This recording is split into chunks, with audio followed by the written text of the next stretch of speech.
Hey, Magma friends, welcome to Magma Classroom. Let's see. First off, let's introduce your host. If you guys haven't been tuning in, I'd like to introduce you to Ryan. Ryan, how's it going today? Yep, very well, thanks. How you doing, Solomon? Very good, very good. So a quick recap on where we're at in this particular lesson. Last week, Ryan went in and talked about some of the core essentials of painting. And if I understand correctly, this lesson you're going to go through and extend upon those values and those forms and things discussed. Is that correct? Yeah, that's right. We're just going to go with something ever so slightly more complex than a sphere and cube. Nice. Well, I think in this particular case, for those that are tuning in, or if you're just discovering this, the information to join Ryan for this session, you are able to jump into the canvas. If you check the YouTube description, you'll see that available. And I am going to drop this in the chat as well, so you all have access to this. And if you have any issues, I'll be here to help. Otherwise, take it away, Ryan. Cool. Thank you very much. Should we share my screen, or are we just going to share yours? What's the yeah, best we can approach switch here? to yours. Yeah, let's do that. Cool. Just in case there's any tool settings I need to go over.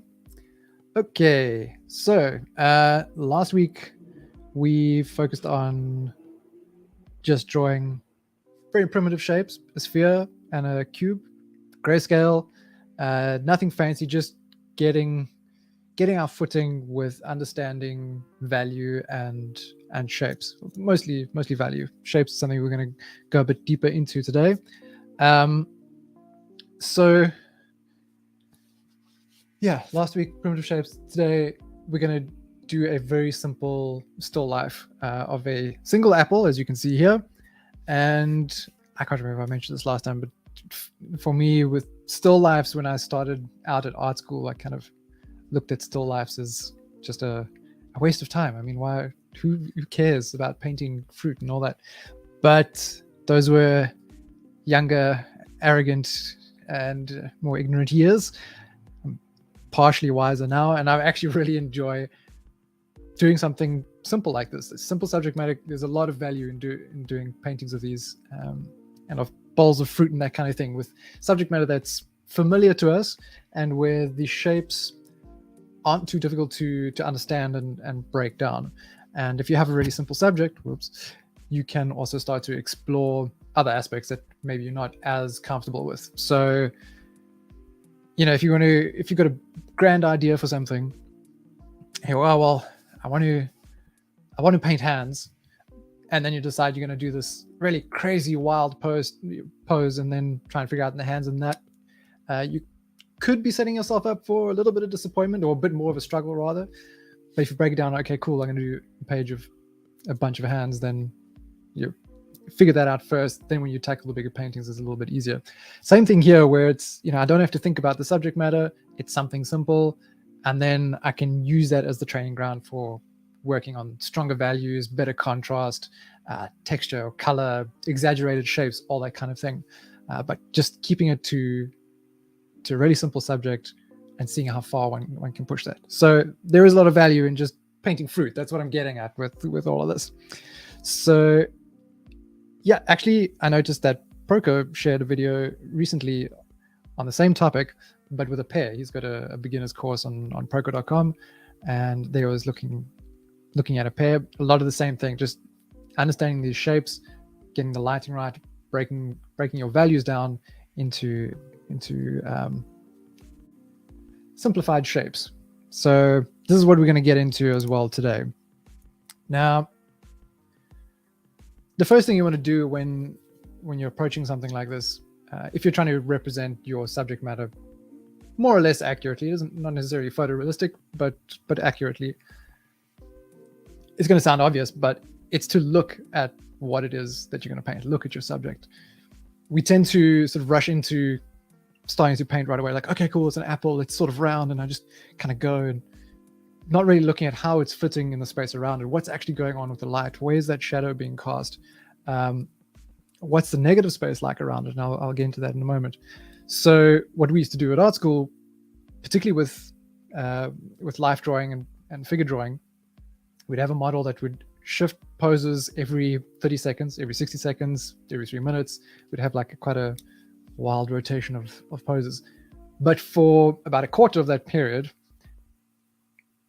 for each pose, we weren't allowed to put pen to paper. We'd have to first just look at what's going on, see how the weight is resting on the surface, how the body's kind of leaning to one direction or not, understanding that weight, the curve of the body, and then go and make a mark. So just taking the time to properly process mentally what's in front of you and look for bits of information that you can work with before you actually make a mark.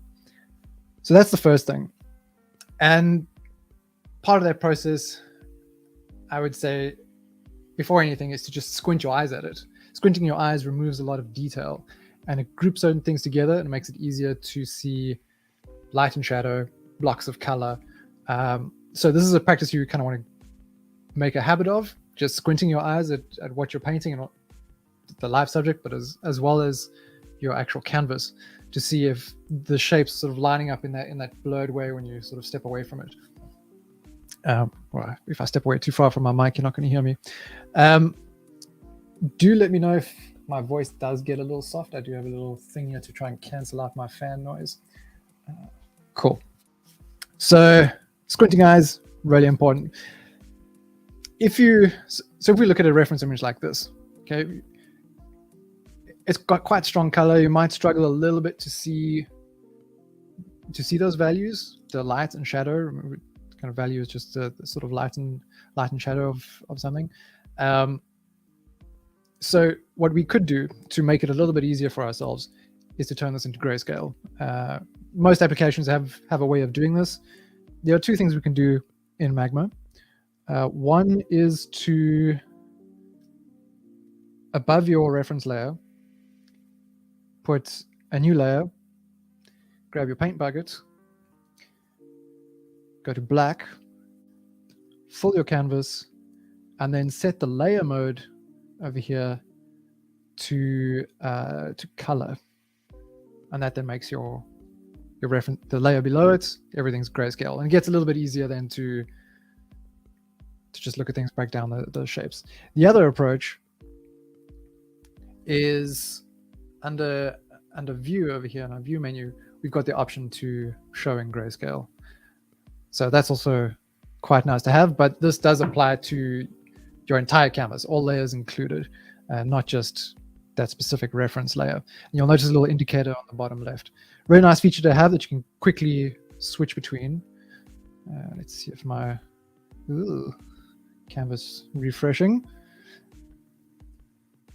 Kind of set a hotkey to that, but oh dear, here we go. Those who've been enjoying the Clubhouse streams know I've always got some sort of technical issue plaguing me. So anyway, we'll leave it at just this color layer. And now we can start to look at things, try and break down different shapes. Of course, there is the shape of the apple itself. I'm going to grab a red pencil here. So we've got our apple over here. But there are a few other things going on. We've got that shadow over there. And then, of course, there's shadow inside the apple. There's light here and another refreshing canvas. But I mentioned negative space earlier because you're probably not going to worry too much about this when you're working with a single subject, but it is something to keep in mind. With something like this, you want to look at what sort of shape this fits into, and you can decide that shape. It's quite open. So we could say that, oh, loud. We could say that this apple fits inside of a square, roughly, or rectangle of some nature. But what we have here, the inside, the actual subject itself, this is our positive space. Sort of where there's actually some sort of subject that we're paying attention to. Then on the outside, we'll do this with sort of orange here. These bits here, this is your negative space. And this is a shape to also consider, not just the shape of your main subject, but the empty space around it as well. If you've got more subjects around next to it, more fruit or whatever, it's helpful for just placing things, determining the relationships between those different objects, getting your proportions right.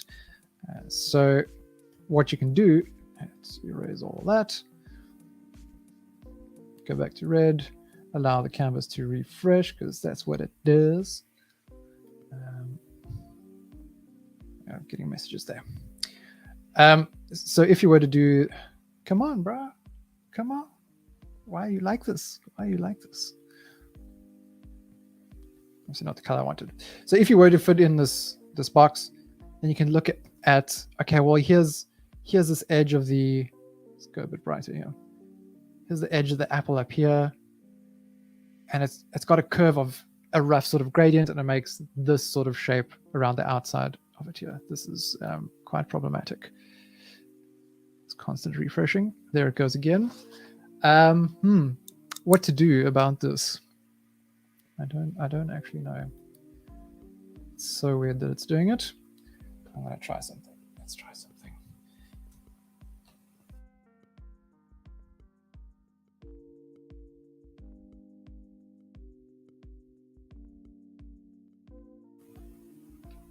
Okay, I am still here. I don't know if you can hear me. Not if you can hear me. Okay. Can you hear me fine there, Solomon? Oh, sorry. I was just letting you know that we could hear you, but I was also muted, so.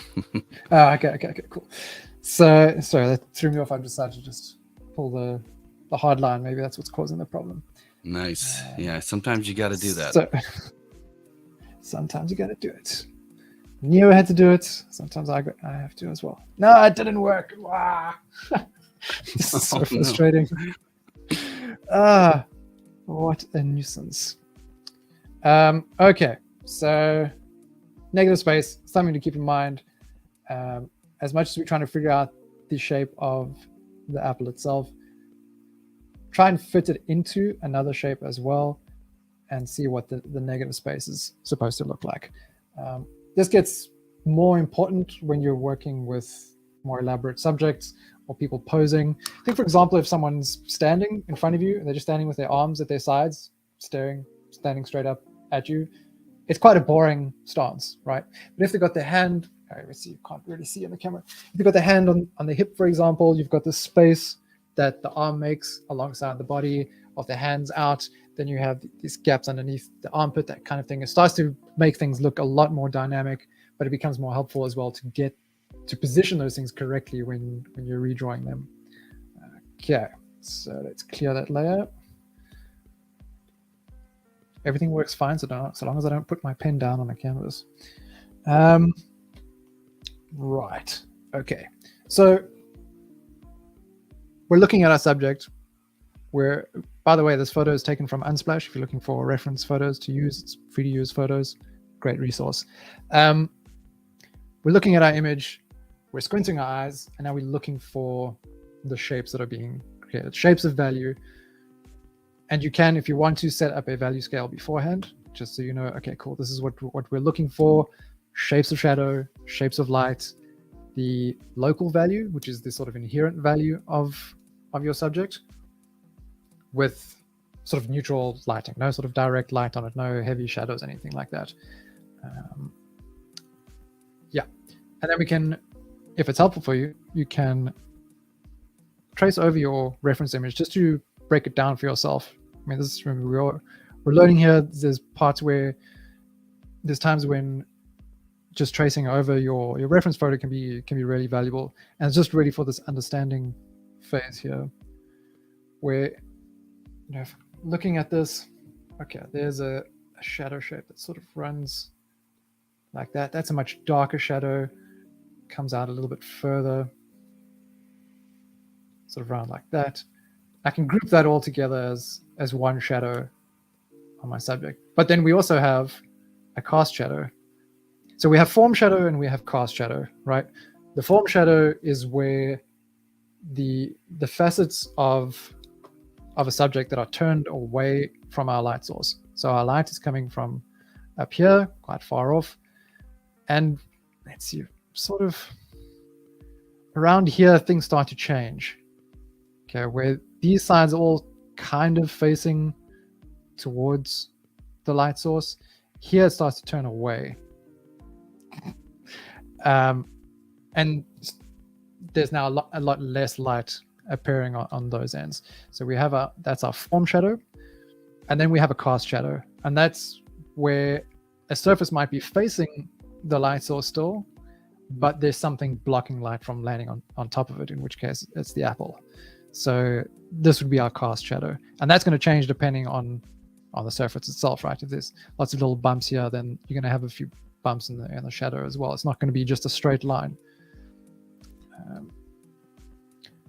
Come on, erase. No, that's not what I wanted at all. Sabotaging my own biz here. So that's what we want to do. Break things down into shapes. Oh, this is such a frustrating little interruption that keeps happening. We'll have a shadow shape. We'll have light shapes as well that are appearing facing the light source. And then obviously we have the apple as well. I'm going to do that very rough. But here as well, where it turns in, we've got little shadow shape there. Obviously we have the stalk as well. It's going to be really dark. We have this little segment here that's much lighter than everywhere else. And then we have, of course, our shadow. So if I want to, you can turn off that layer and kind of see, okay, that's sort of what the shapes look like without the distractions of everything else. And my first step from here will be to plot out just the silhouette of my shape. So let me move over here a little bit. I've already got a little 5-point scale up top over here. I'm going to move that down. I'm going to need it. Last time I mentioned setting this up beforehand and keeping a very simple value scale to start. There's obviously, plenty of range and values that exist, but our job is to simplify things first, and then we'll work down towards the details of things. We have a principle in permaculture design that is headlined as design from patterns to details. Go from that bird's eye view first, and then gradually work down one layer by layer towards the more detailed stuff. So you want to make sure everything else is working first. Okay. So if you probably want to sketch things out first, normally you don't need to do it with such a simple subject, but for a lot of people, I think might be more comfortable doing this first. Just sketching out your apple, and if you want to switch to a sketching mode with your pencil brush, just set the pressure to change with the size to change with pressure. Wait. This is not good. Just slow and steady. One stroke at a time. Okay. The other thing that's helpful with this, actually, so I'm not going to try and make this like a super round apple, right? Because I want to also be able to see the different planes more easily that are in there, and the planes that are facing towards the light and away from it. Desk attacking me, hell's bells. I suppose when I get hit in the funny bone, it's only funny to everybody else, not to me.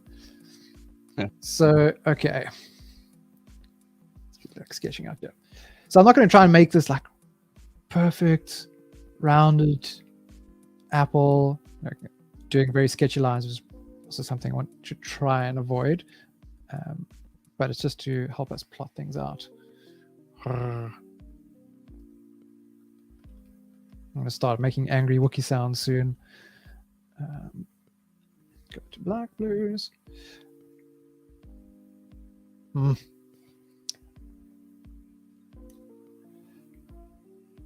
Jeez. So I want to kind of simplify what I'm seeing here. Instead of looking at it all round, see, okay, that the shape sort of follows. Erase that because it's a little different now.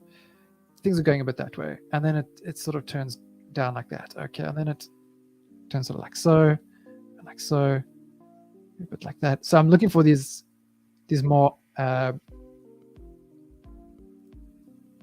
a sort of more angular approach, more like hard, straight lines to find the form and make things a little easier for myself to understand when it comes to the planes of the shape that I'm doing. And even though you start off like this, you can start to smooth it out later, but it's easy to figure out when you've got these harder shapes. Okay. And then the same thing when it comes to the shadows, but you'll notice that it sort of follows the form a little bit. It sort of comes around, down, and you can play with this. This is where you'll find your own sort of style and how you interpret what those shadows are doing. Let's do it like so when the canvas refreshes. Da, da, da, da, da, da, da, da, da. Okay. And then same even with the shadow there. Okay, so what you can sort of do in the meantime, I'm going to also sketch that. We can just sketch out our apples if you haven't already.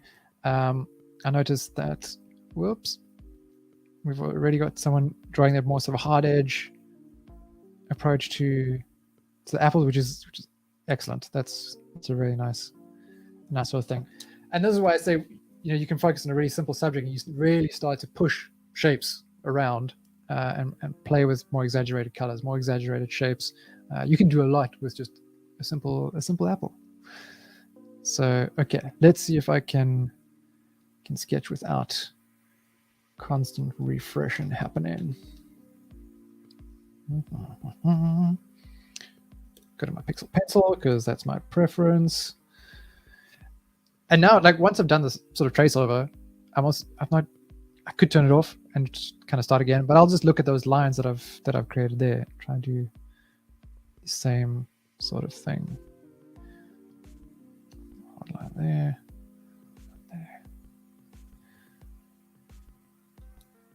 Running out of space. Okay, the angle of that was a bit off, so you might find it helpful even to just sort of air draw over those lines that you've made before, just to get the movement over your canvas. Like, oh yeah, okay, it's like that. I mean, we kind of do the same thing with life drawing. We look at the same at the front of us and just to see what that movement is meant to be like and the angle of it when you actually bring it down to your canvas. It's not air guitar, it's going to be air arting. Cool. And then looking for those points on those lines where things start to turn and change. Okay, I've made a few blunders here already. That's all right. Then we've got this sort of pizza slice over here. We have a lighter pizza slice over there. I'm going to draw over all of this anyway. It's really just to help with plotting things out. Just as I was thinking, hey, look, my canvas isn't refreshing. There it goes. Okay. And these shapes also tell you what's going on with the form, right? So it's going to follow around those planes. It's not just going to be okay, cool, light's coming from over here. There's our shadow, or like that. It's roughly like that, but there's usually more going on. And the reason why I brought up Proko's pear earlier was because pears have a very unusual form. Obviously, it's nice with that bigger bottom, and then it gets narrower towards the top, but it can be quite lumpy. So there's lots of plane changes in a pear. It makes for a very good subject. And then our shadow. Okay, so once you've done this, the next thing is to fill in that space. Now, if you're a really neat person and you want your dark lines and all your lines are closed, you could just fill in with a paint bucket tool inside of your lines. What was I doing? Or you could use no men. You could also use the lasso tool. I'm going to grab my local value here. you could just use that to drag and fill in your whole shape if you wanted to, unless your canvas likes to refresh. But I'm going to stick with my pixel pencil, and I'm going to turn off the pressure sensitivity for the size. And I'm going to do it again, because technology is not fond of me. Now, when it comes to plotting down these values, like I said, we're keeping things simple. We've got a simple five value scale here that we set up, and this is just 5 evenly spaced points along the canvas. I'm just going to work with those first 3 to start out. I'm not going to worry with all 5. All I need is the one local value. I'm actually going to number these. Let's do that. I need the one local value and one shadow, one light. And then later on, I can be more accurate with those. The idea is just to get the idea down, get things roughly sort of accurate. So I'm going to label these 1, 2, 3, 4, 5. And if we're going to do that, obviously there's a bit of range in the shadows already, right? So if I erase all of this, we've got quite a dark shadow along the edge, but that doesn't carry through across the entire sort of shadow area, right? And same with the cast shadow. But I'm going to group all of that together. First, let me just stop yakking on and fill in my shape first. I'm going to fill in the silhouette, and I'm going to lose that a lot of what I've put in already, but that's all right. You could have this on a separate layer above it, probably a bit easier to do and maybe a bit more sensible than I've been doing it. But I know that I wasn't all that accurate in my sketch. It was just to help me make sense of what was going on in front of me, plot my shape down accordingly.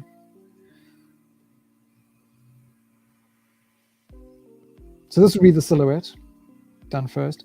And I'm going to add into that, still with the same value, I'm also going to add in the shadow. Because this is what we're looking at. This is our full subject. Can't look at the apple in space. Well, yeah, can't look at our apple and not have the shadow included with it if it's existing in a space, not just in space, floating around in the cosmos, cosmic apple. So the shadow is an important part of the information we're getting from all of this. Now we can move on to our next values. So like I said, I'm only going to be working with these to start. This is our local value, just the sort of base. And then I'm going to add in a light shape and a dark shape on there. Grouping your shadows is a very, very valuable step for just simplifying things. If you've got multiple subjects all kind of sitting next to one another, just for getting started out and plotting things, it can just make things a bit easier to group all those shadows together. So that's what I'm doing here. I'm grouping this shadow area and I'm grouping that shadow area with one step down of my value scale in a moment. So how did we have this? Just something like that. And I'm going to just turn off my density change with pressure because I want to keep it as even as possible, like just a flat block of paint in here. And that's also a bit darker, so I'm going to add that in. I think I'm zoomed in quite fast. This is looking super blocky and pixelated. That's all right. That's all right. And then the same up top with that little pizza slice that's there. I'm going to adjust my brush size. Wait for the canvas to refresh.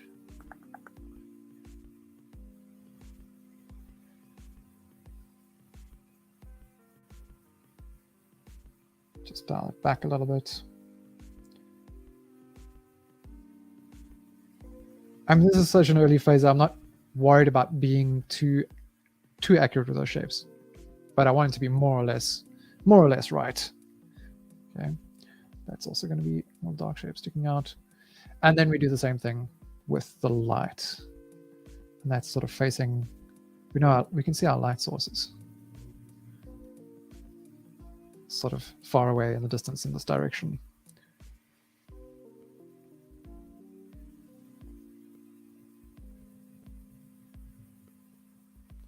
But what's going to happen now is that the value, hey now, we've got an error. What's new? I did reload. What are you telling me? What are you telling me, man? Olive.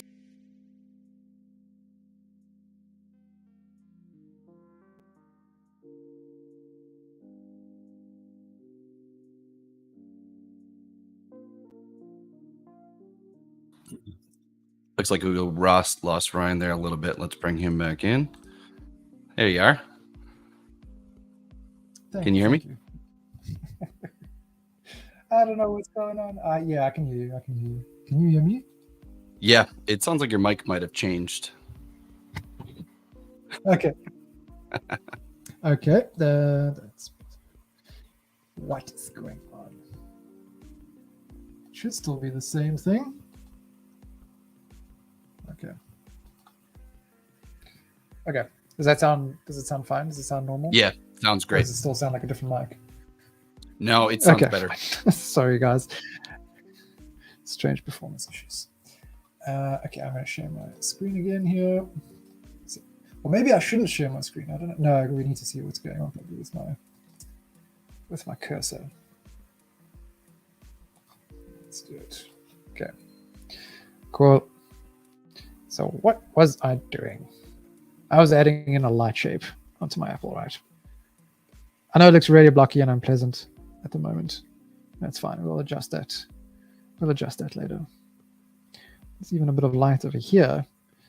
So this is why I say we also want to look at what we're painting and what's going on with lighting, and just analyze the information that's available in front of us.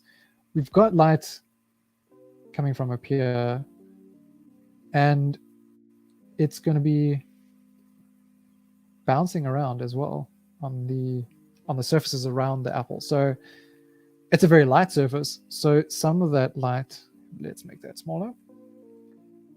Some of that light's going to bounce into, it's bouncing in all kinds of directions, right? It's going to bounce into the shadows as well. So we are going to get a little bit of reflected light in parts. So keep that in mind for later.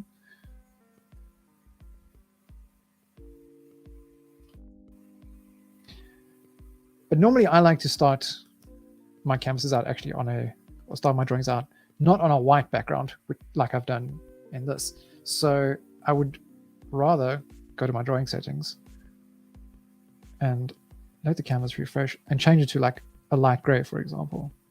See, the resolution is not what I told it to be. Cheeky bugger. Okay. Then with this, we can more easily start to play with form, because what was happening with such a light background is that when I start to bring a much lighter value in, it's going to start to blend. But even here, that lighter value is starting to blend with my background a little bit. I point this out because, and change it at a weird time. I should have done it earlier. But a lot of people will do a sort of underpainting first before they get stuck into the actual painting. And I did say it last time as well, it just helps with being able to build up form with light as well as shadow. Like if you've got just a white background, you're only building darks on top of it, only darker values. Whereas if you set somewhere in the middle, you can apply light as well, and things will stand out a bit more. But now what we're seeing is that our light shape is a little too close to that background value. Now, I'm not going to follow the reference here exactly. I want things to stand out a little bit more. So I'm going to grab what I was using as my shadow, and I'm going to go into the negative space here around it. And that'll make that bit sort of pop out a bit more. Obviously now I'll lose something else when I do this. This is way over the top for what I'm doing, but at least now you can see we're not losing the overall shape too much. Hey, come on, man, come on. Don't be like this. Yeah. And on the other side, it's lighter. It's also our shadow area, so we don't need to really change much over there. I'll kind of stop here because now we start approaching the shadow sections, and we're going to push this back quite a bit. It's just for now to have this. So once we have that overall shape down, those overall values and the shapes defined, then we can change over. Am I still on the right layer here? I am indeed. One must check this frequently. Now we can start to get a little bit neat about things, but maybe even start to blend some of the... It's probably a bit too early to do that, to blend some of the values. But if one wants to do that, I mentioned last time, but just in case for anyone that's new watching here, whatever brush you're using, you can make sure that pressure is set to change with density. I mean, yeah, the degree of density is affected by how much pressure you apply. You can adjust that, but also the opacity of your layer. And now when you make your strokes, I also have size to pressure off. Now you can get sort of in between values and blend those edges in. But I don't want to blend this in so that it's even all the way to here, right? Then it starts to round it off too much. I lose those interesting planes that exist in the shape. So the more gradual you make that transition, the softer you make it, the more rounded it feels. But I don't want to have too much of that. I'm just lightly softening it now, so it's not too in there. And if you do want to smooth it out even further, you can color pick from those sections where it's starting to blend, instead of only working with that value, trying to blend gently over the other, and vice versa. So it just helps to soften a little bit. But we're not done yet with defining our shapes, because we have much darker shadows going on here. So I'm going to go down one value notch that I have here to my fifth value, which is still not black. It's not all the way there. Come up a little bit. And I'm going to do the same thing. Look for that shape. Like, okay, well, where's that more dominant dark shape relative to the overall shadow? How big of a shape is within that? So look, it sort of looks like here. Hey, let's make sure I've got my density and opacity back up. You can also save presets for your tool settings in these preset panels over here, these buttons that you have, and you can just switch between them. Number keypad, it's pretty handy. I could be making life a lot easier for myself if I was using those, but I'm just manually changing things here. So I've got a dark shape there. It comes down further here. It refreshes, and then we go back to repeat the same few strokes. Okay.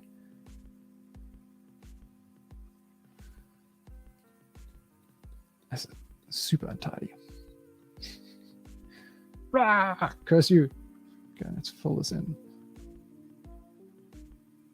Could even be a bit more aggressive with the hard lines that I've made for my shapes here. And then even below the apple itself, right? There's still, see now what we're doing, we're zooming in a little further now, defining more shapes, but this is now another level of detail. Here we still have quite a dark shadow, a contact shadow, where there's a lot less light bouncing around. So smooth, and then we'll smooth this out later. So this bit here, this is our contact shadow, and much less light gets in there, because this point here, it's blocking out the light coming from over here the most. It's facing completely the opposite direction, and it's very close to the surface that it's resting on. So there's a limited amount of light that can sort of bounce back, right? It's mostly just going to sort of hit around a little higher up. So it's going to be very dark there, and often we'll have, if we're using a sphere, often it's sort of a little dark over here, because this bit tends to receive a bit of bounce light. But here it's going to be particularly dark. And that helps you. If you don't put that in, it doesn't quite feel like your object is sitting on that surface enough.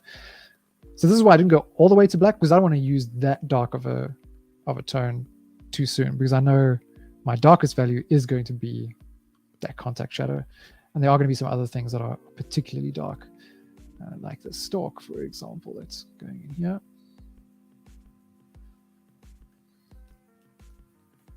There we go. And then we still have areas that are a little bit lighter. If we look in here, let's go back to my red.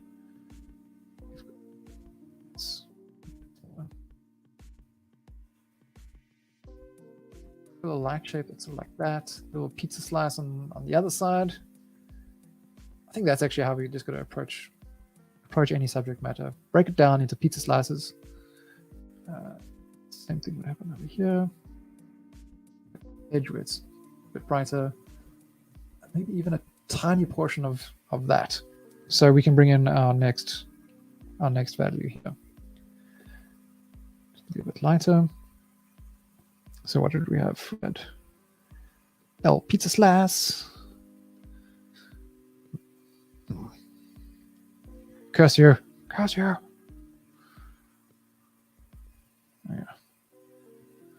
It doesn't look too much different, so I'm going to shift it slightly. We had a shape over there, and we had a tiny fleck there where it's kind of the edge of where this is turning around. Because if we were to check the wireframe for this, what is it doing? It's sort of coming in like that.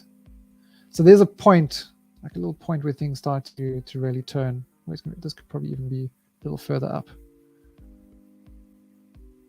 So those points where it turns is going to get, that's often where your highlights are going to be. Notice this on cheekbones, for example. That's a good point to look for it. The refresh. Bit loud. You may have just found the most effective torture method against me. If ever you need information, just keep refreshing my canvas. I'll give in soon enough.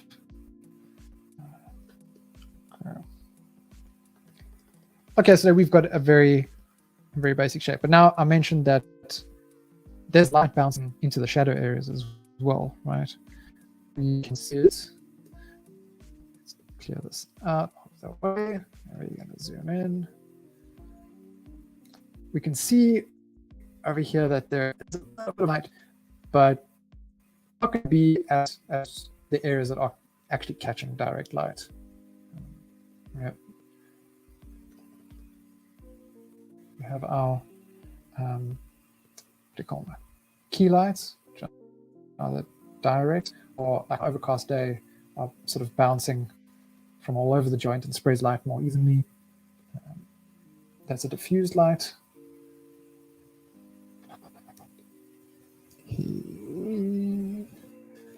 My Razorback, thank you.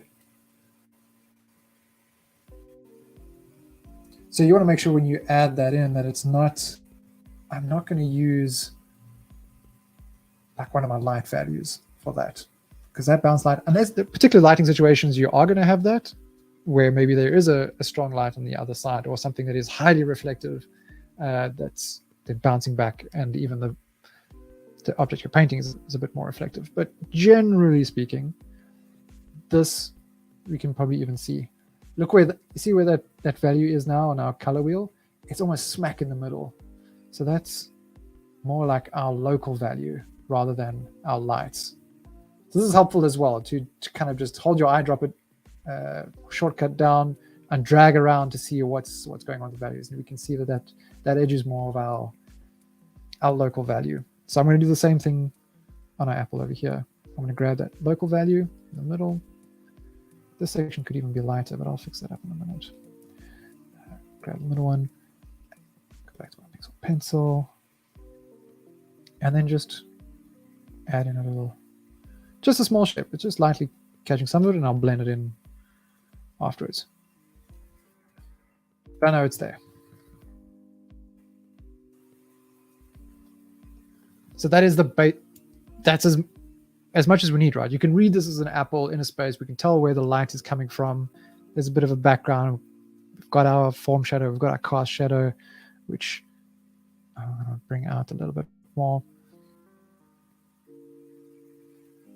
And that about tells us everything we need. Now the rest is just sort of rendering, going back and forth, smoothing out certain areas, defining others, adding detail where we want it.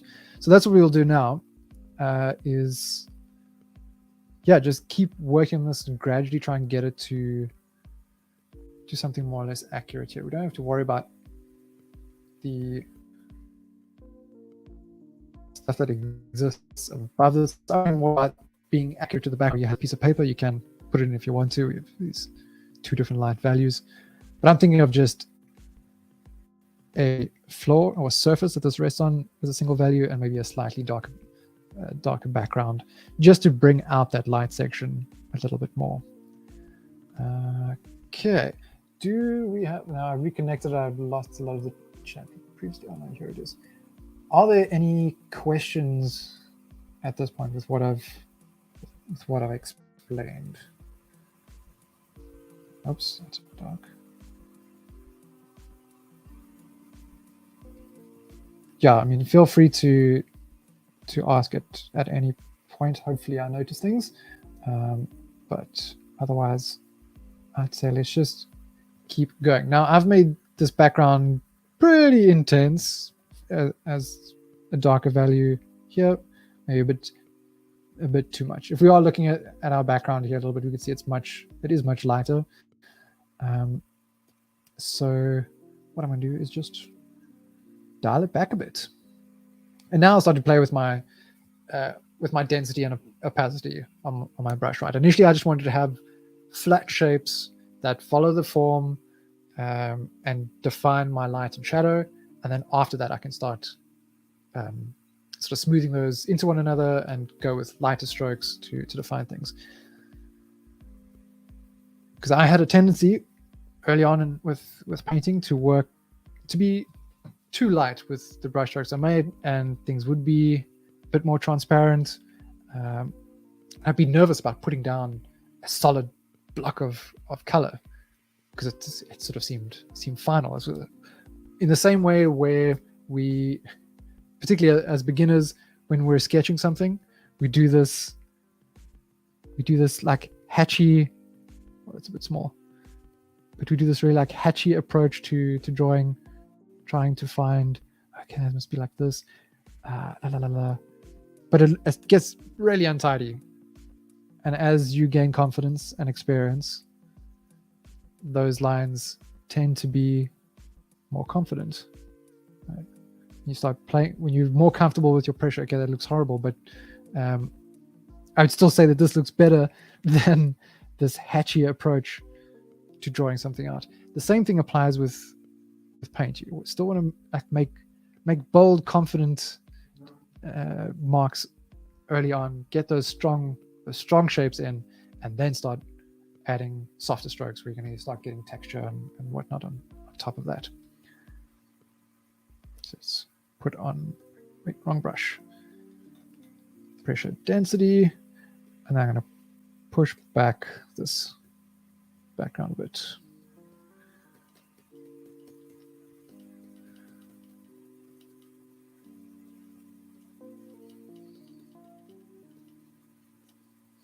Expand my lights more.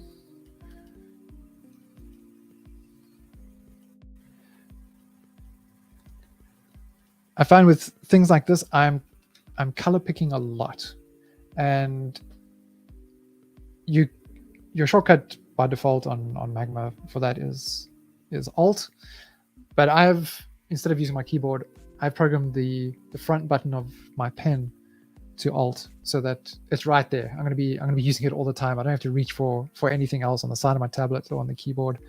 I just use the button on my pen for my color picking, which I find really helpful. Push that back. The endless refresh. And every time it refreshes, I step back in pool settings as well. So I keep having to go back and adjust things.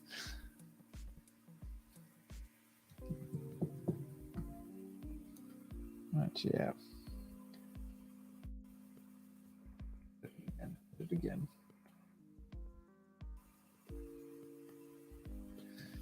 Is there something with the pencil? I'm gonna try a different brush. Maybe it's all coming down to the brushes for me. Let's use my round brush. No, okay. There goes that theory.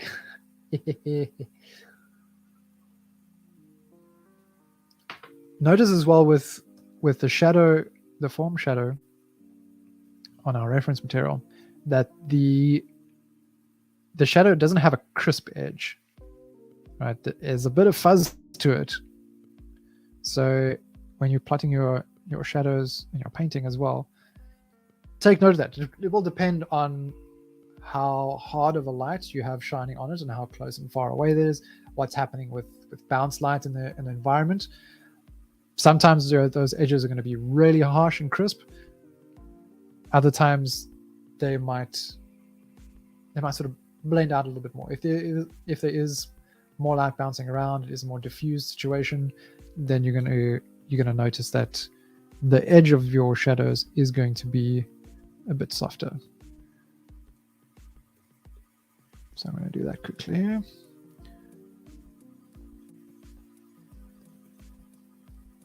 It's a bit strong. Let's go smaller. And even with this sort of bit here with the contact shadow there, it blends in a bit. It's not such a hard, defined thing.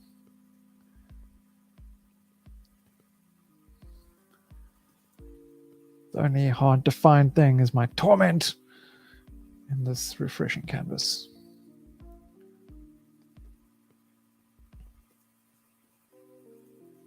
And if I wanted this shadow section to pop out a bit more,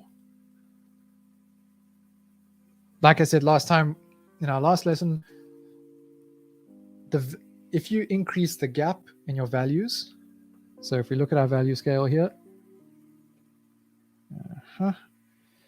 if you place your first value and your fifth value here next to one another, okay, you have a greater contrast between them, and it draws more attention. So let's actually just make those marks. We'll put a block of this over here next to our first value. Okay, it's a little bit lost there because of the light. Let's make it even lighter. Okay, that's a very strong contrast. The gap between the values is really high, and it draws more attention. If I were to put, like if we just looked at these two values here next to one another, there's less of a gap between those two. It's not going to draw your attention as much as this. So if you want things to pop forward a bit and make clearer the edges along here, we can lighten up the value along this side. Can even go lighter just to exaggerate things a bit.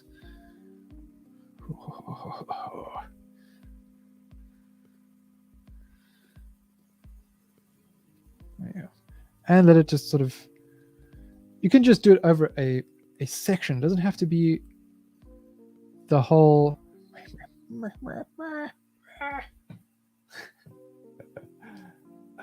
What would Chewbacca do? This is like an every 3-second thing now.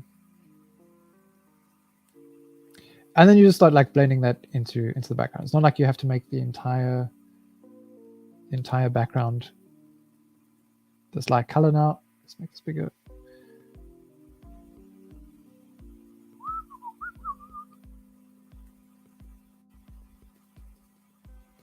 And just color picking all the while. Okay. Same on the other side. Okay, I've got that really dark background already. But if I want that attention to be on this side, I can strengthen the contrast.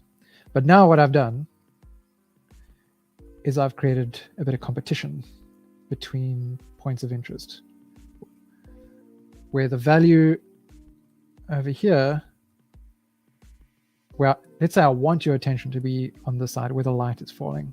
We've got our greatest degree of contrast between the background and the light, but we've got that same, more or less that same degree of contrast on the left side, on the shadow side.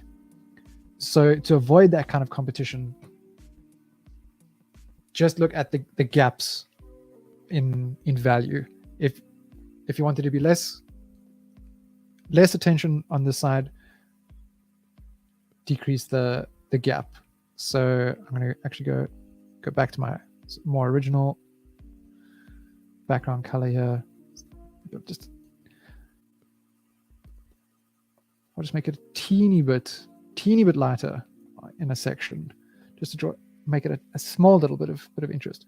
But if you do this, you apply the same thing evenly on both sides, you've got this bit of tension there, and it overall your piece might lack focus.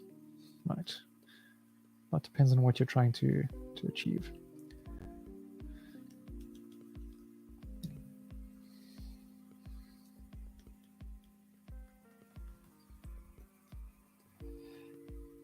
Then you also want to think about the direction that you make your strokes in. I've just kind of gone about it any which way to get the shapes in. But particularly with textured brushes, which I'm not using really here, you want to think about following the form of what you're busy painting. So with the shadow here, for example, yeah, I could squiggle around, make this shape, but that's just going to be chaotic and less interesting. Most of the time we can see on the apple here as well, it looks like this detail follows around the apple, right? So we can do the same thing when we're applying our brush strokes. One day. So I'll do that here. Make my brush a little bit smaller.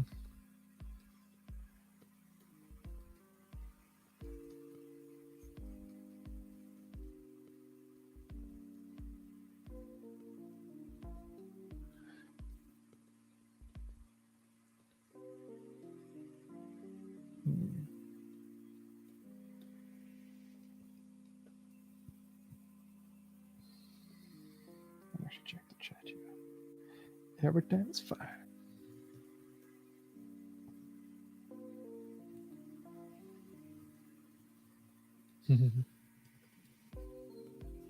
What's our time looking like here?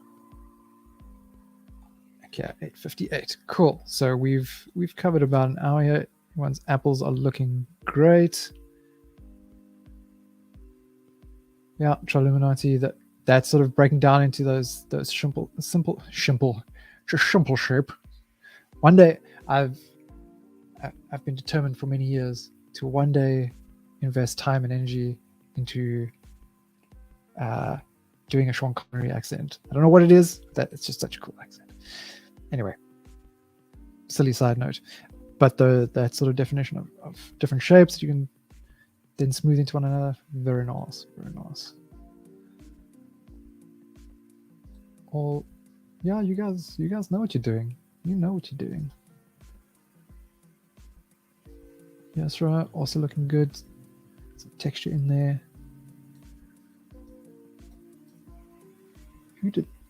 What's the name? Nominon did the sort of apples under here, which are very nice. I like the ones being cut as well.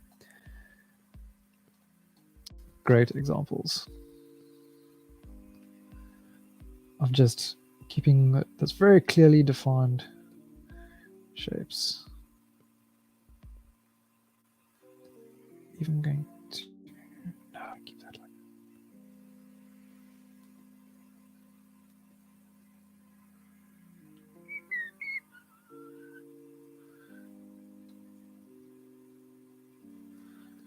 This should be a little bit lighter on the top because that's facing the lights also a bit more. Same over here.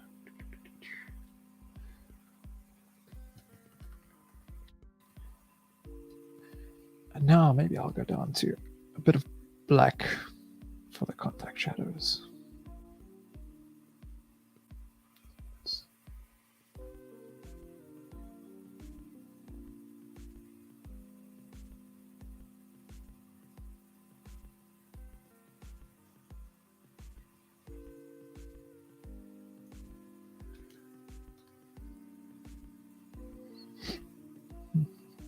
Could even make this a bit lighter in the background.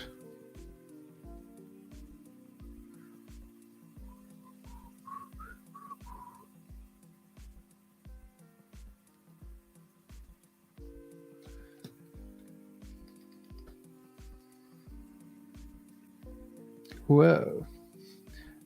My computer's night light warming of my screen color just kicked in.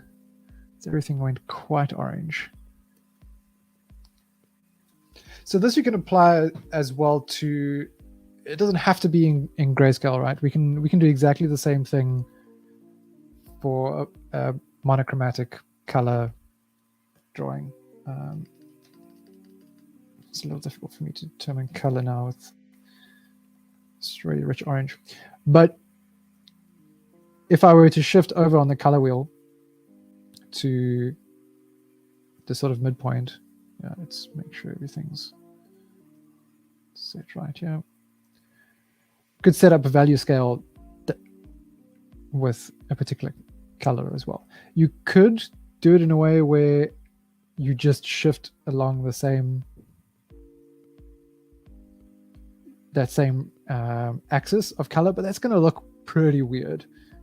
Like you'll notice that this red starts to become something kind of else. So now we might want to instead play with some more diagonal shifting and even temperature shifting of things. Now I'm getting into the real nitty-gritty of color here, which we will get to into another lesson. But typically, you might want to go, when you go with your shadows from the midtone, you might want to saturate them a bit more. What happened there? Why did... Oh, someone's drawn there, that's why. Let's move this over. Let's move this over. Control E. So this was sitting pretty much directly below that. Here, this, I'm going to shift a little bit to being more saturated. Likewise, on my next value down, saturate it a bit further. Come down a bit more.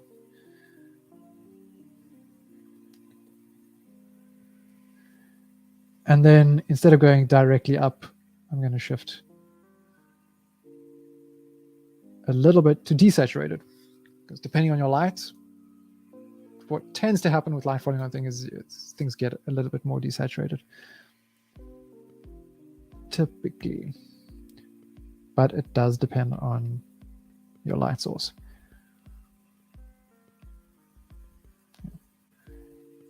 And if you want to go further than that, instead of just going a bit darker and a bit more saturated, you could start playing with the temperature of the light, which, you know, often people like to go with the cool shadows, warmer highlights, and that's kind of how we perceive things a bit in the daytime when we've got blue skies. Our shadows can often be a bit cooler. Other areas tend to be a bit lighter. But you could start, as you go darker, shift your color wheel one direction or the other, but be consistent with that for the light and the dark. So if I'm going darker and I'm shifting towards cool, then I'm going to do the same thing when I move down again. Shift a little bit more towards purple. Then go the opposite direction for my lights.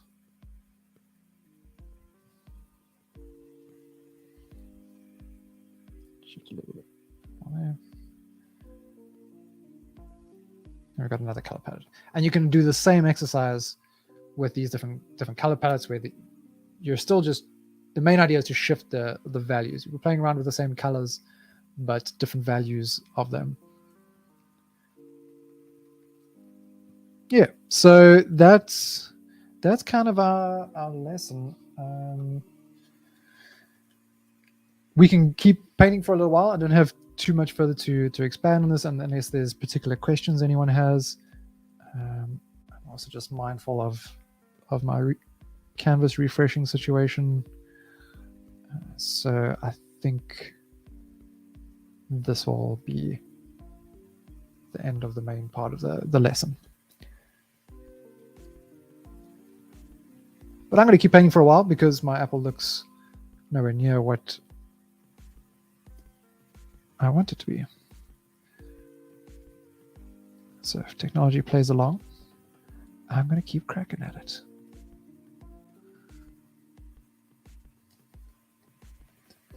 For next week, what should we do next week? Maybe we can actually go a bit further into this. Thanks, Nugmaster. Did I say that correctly? Nugmaster? Yeah. Next week, I think we'll play a bit with color, maybe expand a bit on this idea, unpack the color wheel a little bit and color temperature. And we'll choose a different fruit.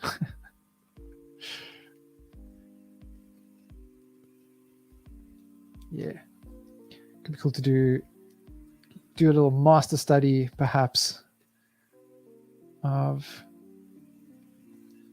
which painter to do a master study but do our own still life in a similar kind of style to theirs. Could be fun. What do you think is... I won't get to that yet. We're still with some things. Yeah. Marta threw out a banana. What do you think, if you were to move away from fruit, what would you consider to be a more challenging endeavor to apply this logic and this practice? What's the next level beyond something simple like an object, like a more geometric shape or organic shape? I'd probably move to skulls next, actually, because that's something we're going to need to get comfortable with as well over time. And I think often people get into drawing faces without understanding the skull. I'm guilty of this as well. But there's lots of different plane changes in a skull. So that's also, I think, a good one to focus on. Can be quite simple, but also can be really challenging to get things looking accurate. And that'll be something you're going to use plenty down the line. Just once you have a good understanding of the skull, all your faces in future are going to be hopefully much, much better.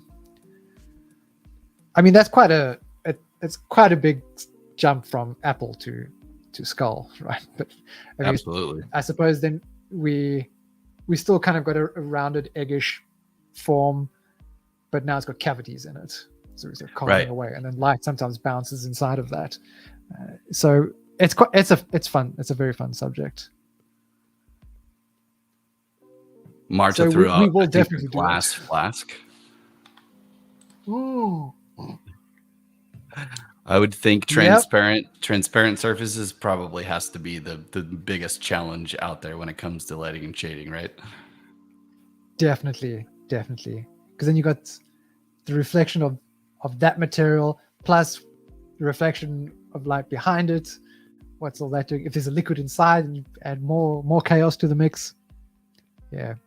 Maybe we'll do like a porcelain teacup or something. Not transparent, but still rounded, lots of bounce lights on the inside. I think we should give a prize away for the best one if that's something that we do, because that's just too hard. That's a real challenge. We need incentive for people to be doing that one, I think. What, just being a better artist, just not enough incentive anymore? No, I'd rather just draw anime figures and my favorite characters. Oh, yeah. Ah, cool. How's that?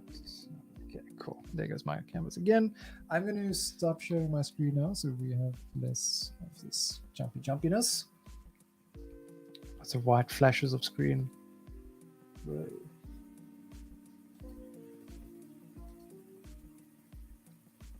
And what do you think, Simon? Should we keep going? Leave things open? People can ask questions, or whatever Yeah. should we call it here? I think if you're going to keep doing this and working on it, feel free. I think at this point, the lesson part is done. If anybody has any questions, you can always ping us, and we're happy to keep moving. But I'd say if you want to give it maybe another 5-10 minutes as you're kind of going through, we could just kind of hang out and keep practicing. Sounds good. Also try not to make my brush too small too early on. Can you start making it becomes more like drawing instead of painting. Try to make my brush really big to start. Okay. I saw March's change devices now that we're not following my cursor. Is it working better? Oh, that you made a bit more progress? No, I'm making progress, doing it on a single layer. That it really is a great challenge to focus just on one layer and being able to apply this. That's great. Yeah, one layer, no erasing, and single brush. That's the nice trifecta of challenge.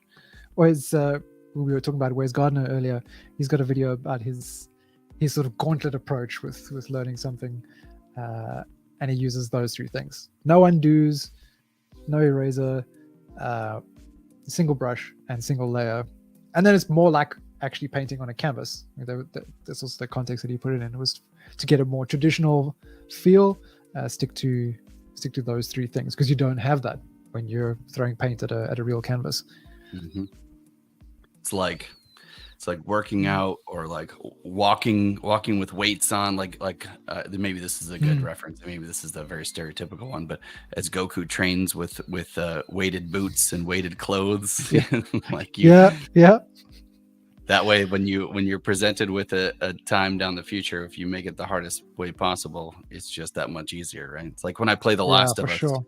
I played The Last of Us on grounded mode. Oh my gosh, that was challenging, to say the least. So what is grounded mode? It's where you pretty much hit to the ground all the time. You can't find bullets.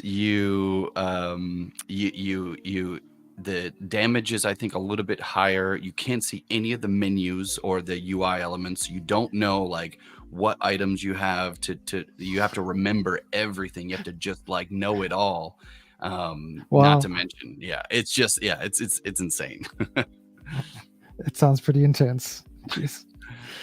Some people even went as far as turning on permadeath, where if you die once, the game's over and you have to start from the very beginning.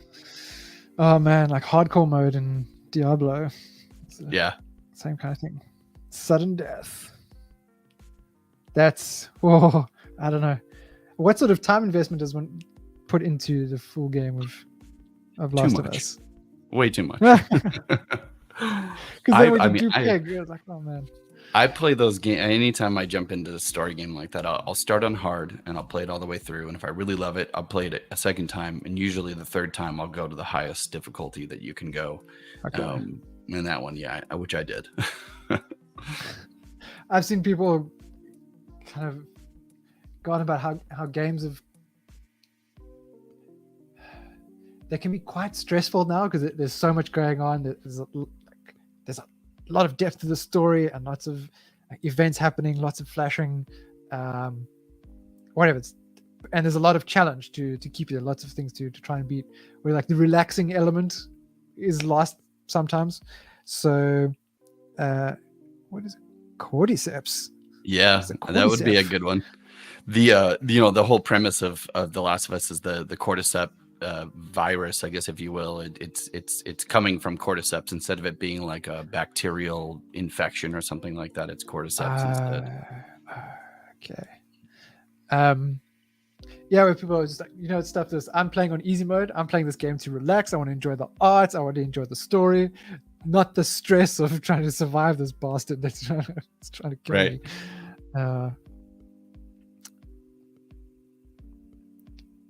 It's a mushroom, like a fungus. Nope. Yeah, but it's so true. I think the difficulties in life can be projected into. We do that in games as well, and we do that in art. Yeah. It's like when you want to go up Yeah. to the next level, use that one brush, Gotta- one layer. Yeah. Gotta do it. I'm just really bad at being organized with my layers, so I prefer to work on one, and because it's obviously different if you're working for clients. That's a whole other thing, and if you've got more elaborate scenes that you're working on and stuff that you might want to change down the line. But for me, like often doing character portraits or something, I just prefer not to use layers all that much. I might do one or two to test something out, and then try and merge it down frequently, so that I don't end up with this array of layer 1 through 40 that I haven't titled or anything. Right. And then maybe I'll have one. I might keep my specific types of lighting separate, and maybe my shadows as well. But I am trying to be more just one layer. Yeah, it's definitely very impressive. And then hate myself for it later because I can't move this. I have to repaint the area now if I move anything. Right. But then other artists I watch, that's just how they work. They've got to cut and move things around, and I was okay. That arm looks totally whack. Shift it, transform, warp, and then now you've got this blank space. Fill it in. It's just part of the process. You're not gonna get any of it right first time. It's always open to shifting and changing. Right. I think that's something one has to be aware of as you're painting, and when things start looking, I'm not going to say wrong, but not the way you intended them to be. That's okay, because every piece goes through that. Every piece goes through a kind of ugly stage, and then you've got to make changes. It's a normal part of the process. Even if you're doing client work, the client's going to want changes. It's just you've always got to be anticipating. Well, not anticipating it, but being ready for it. Right. Yeah, this may be a bit of a hot take, but when I think about the manipulation of layers and you start getting into those things where you're moving things around and it becomes a part of the flow, I would imagine, I kind of see it as the best practice is starting with this first. Like you're going through and practicing the exercise. And once you really understand that, that's when I think it becomes okay to start, just becoming more efficient, using layers better, being able to organize, come up with ideas, break stuff out, because you really get it. But without, it's like if you jump to that phase without really kind of going through the challenging parts now, you end up doing yourself a bit of a discredit by not. You'll be that much more efficient if you have these skills in the most challenging ways possible, particularly when it comes to value and painting and shading and these things. Yeah Definitely. With value, it was actually a thing I watched today, but a sort of old saying of value does all the work but color gets all the credit. That's so good. I thought it was quite an accurate one, but it really does do all the work, and if your values are off, everything's going to be a little funny. There was actually the example I saw someone use in another video. They had taken, there's another approach that you can do with coloring something, where where's my grays here? If I just make a shirt and pants, you can add color to Grayscale by just creating another layer on top of that gray layer. It's meant to be the same. Oops, go back down. Changing that layer above to a color layer, and then finding your colors on the color wheel and painting over it. Right, but you can change the colors, but things will still look. Now they even look way close to. Well, not they look closer together. They look close together. There's a change of color, but they're still really flat.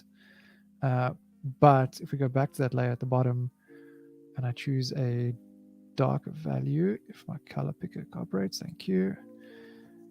and I change that value. Now the sort of reddish pants look very different, or reddish skirt, and they read as separate items much better.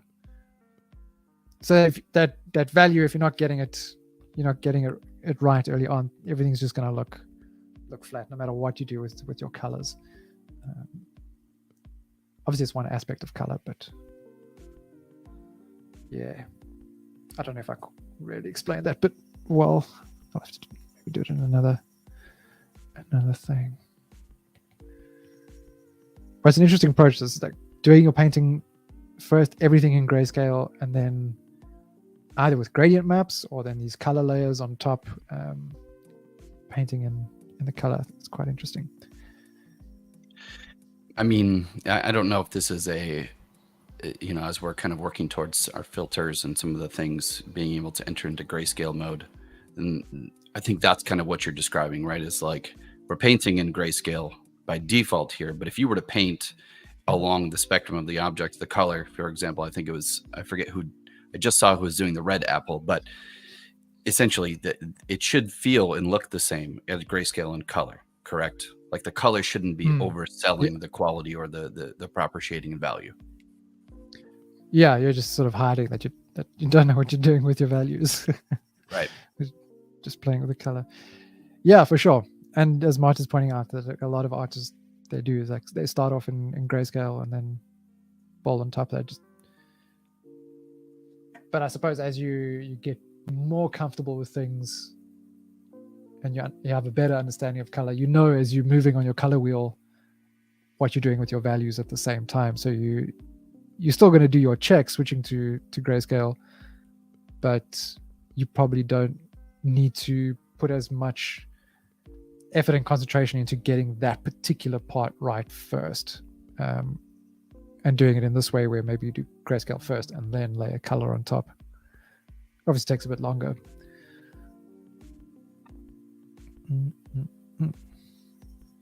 Why is this not working? It's not working. Okay. That's why, because Ryan is a fool. Just talking about all this layer stuff, I can't even manage a single new layer without getting confused. There we go. Get rid of that.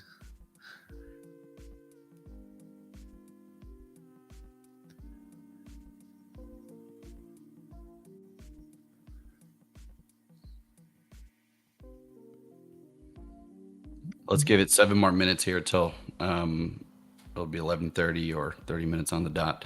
And if you guys have any questions at all, feel free to throw them out.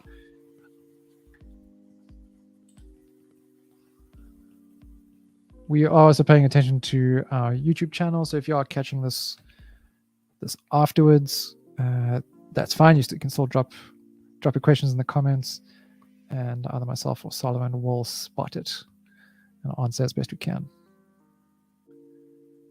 Yeah, absolutely. But we'll be building on this next week as well. Cool. And I'd say this canvas will be open. If you're open to this, Ryan, we have the description. In the description, we have access to the art space and the canvas. If you want to jump in, you're watching this too late, weren't able to catch it live, you can still participate in the canvas while watching the stream and collecting the information from Ryan. Yeah. Sounds good.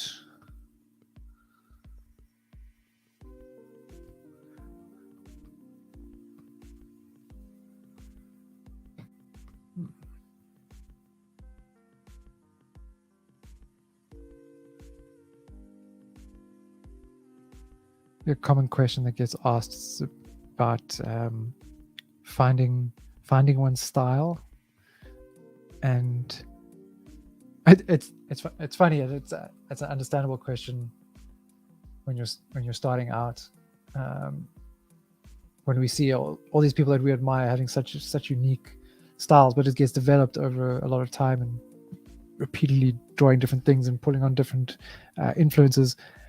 But the other part of it is how we deal with shapes. I think a lot of the time is obviously how we handle our brush strokes and that kind of thing, but it's also about how we how we deal with our shapes and how we simplify certain things.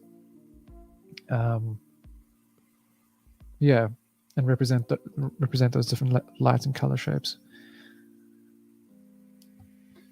Because especially if you've got to do stuff for clients, for example, and you need to figure out ways to work faster and smarter, you might find it's a little easier. I've got to do like a bunch of these things. I need to get these noses done fast. I can't sit here dilly-dallying on this sort of detail, and you find like an interesting solution to the shapes of the nose. You're like, oh wow, that looks kind of cool. It's still built on knowledge of how these things work and how they look, but you've found your own way to simplify it for yourself based on knowledge of the accurate way to do things.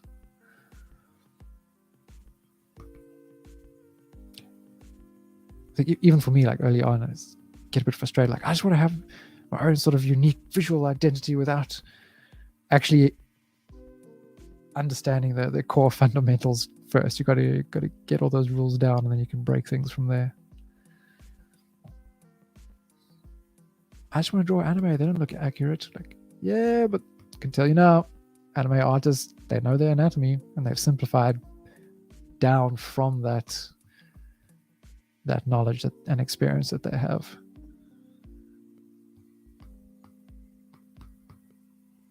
Not everyone, but generally.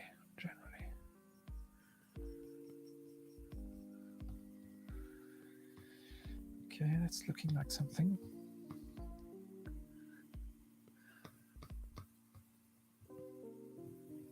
And don't forget to zoom out often.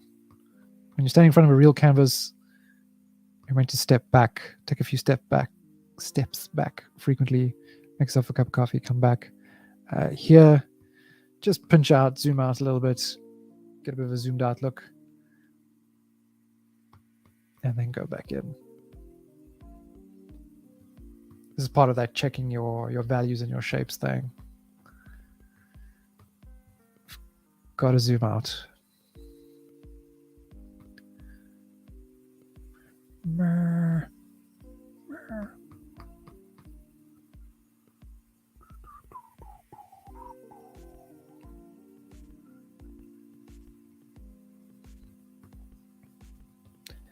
What other things do we have?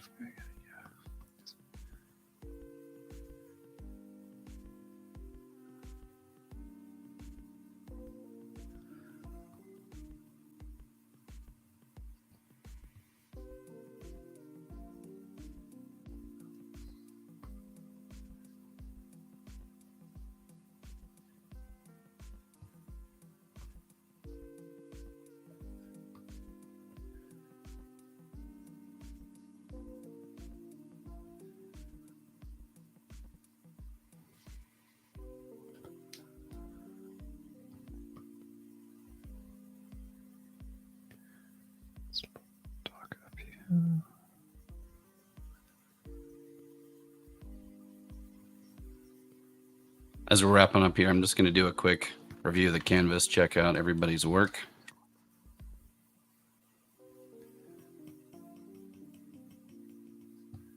Illuminati's got some really great studies going on over here. This is awesome. Which one's these? Oh, yeah. Ooh, I like this. Looks beautiful.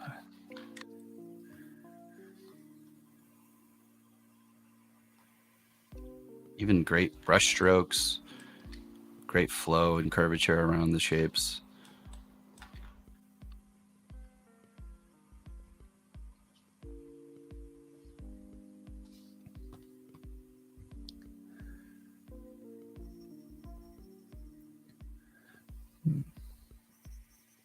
Oh, there we go.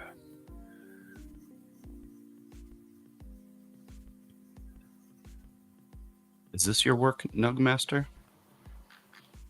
The two small red ones? That one's looking great too. That's awesome.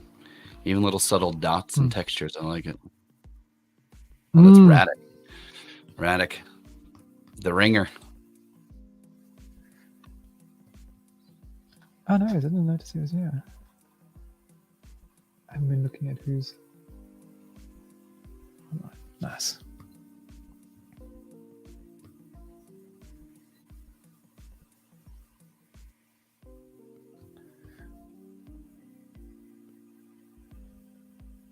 Well, it looks like we're out of time here, folks, but just want to thank you, Ryan, for such an awesome lesson. We got some really great feedback from all who've been tuning in. So thanks again for everything.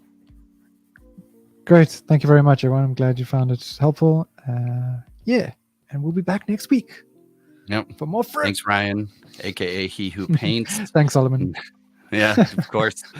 Next week, we will be back on Thursday with Ryan. Next Tuesday, we'll be also hosting another Magma Classroom with Udi Kamenovich, which is focusing on character design last week. If you've been tuning in or checking this stuff out, you'll find access to all these streams in our YouTube channel. There's a playlist specifically dedicated to Magma Classroom, which will host all of these videos. So yeah, we hope to see you all next week. Tell your friends, bring them along. We want to try to fill these canvases up and share this information with as many people as possible. And thank you all for tuning in, and we'll catch you guys next time in the Magma Classroom. Bye.